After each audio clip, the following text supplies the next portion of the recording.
샬롬. 4월 13일 맥체인 성경 읽기 해설입니다. 세움북스에서 출간한 임승민 목사님의 해설입니다. 레위기 17장은 올바른 도축법과 거룩한 식생활에 관한 규정이죠. 하나님께 제사를 드리기 위해 도축하는 제물은 항상 회막 앞으로 가져와야 합니다. 이 규정의 핵심은 제물의 피를 회막 안에서만 뿌려야 한다는 거죠. 그 근거는 두 번째 단락에 있습니다.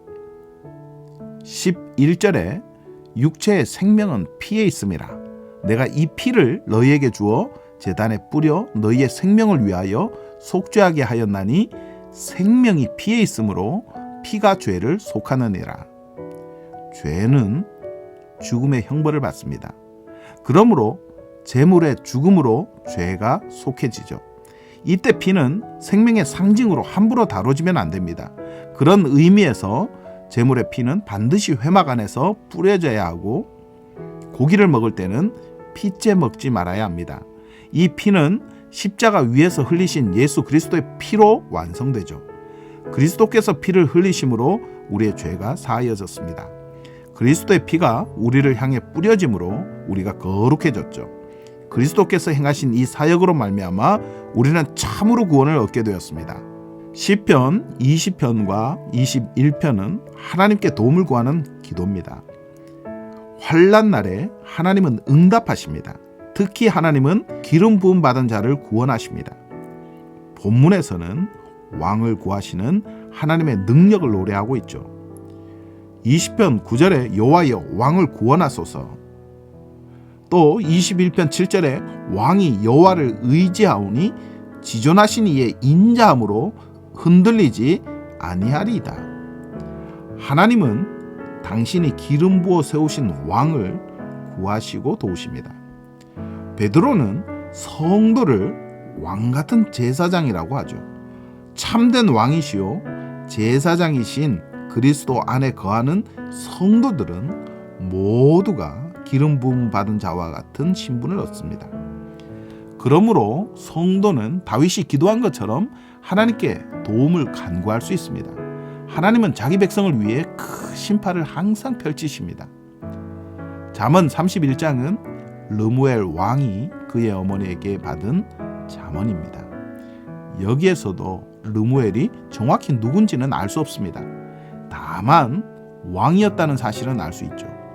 그래서 이 잠언은 앞서 말한 바와 같이 왕같은 제사장으로 살아가는 모든 성도들에게도 해당되는 지혜의 말씀이라고 할 수 있습니다.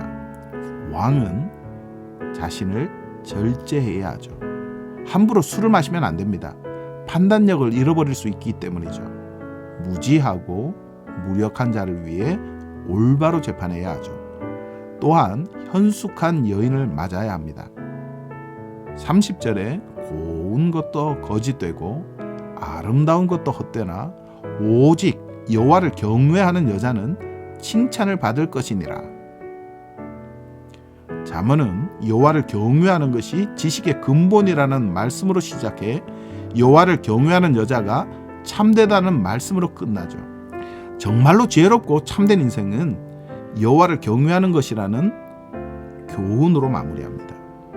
그리스도 안에서 경외심이 회복된 사람은 하나님을 의지하고 하나님의 뜻대로 살아가죠. 디모데전서 2장은 기도의 필요와 질서를 가르칩니다. 바울은 디모데에게 기도할 것을 권합니다. 특히 임금들과 높은 지위에 있는 사람을 위해 기도하라고 합니다. 고요하고 평안한 생활 가운데 복음을 전파하기 위해서입니다. 복음은 이것이죠. 그리스도 예수께서 모든 사람을 위해 자기를 대속물로 주셨다. 레위기에서 살펴보고 있는 것처럼 예수님은 자기 자신을 대속 제물로 내어주셔서 모든 사람을 위한 중보자가 되셨습니다. 본문은 잠언 31장 후반부에서 현숙한 여인에 관해 가르치고 있는 것과 비슷하게 교회 안에 있는 여자가 어떻게 행동해야 하는지를 가르칩니다. 하나님을 경외하는 자들에게 마땅한 것을 권하죠. 하나님을 경외하는 사람은 말씀이 가르치는 대로 움직입니다.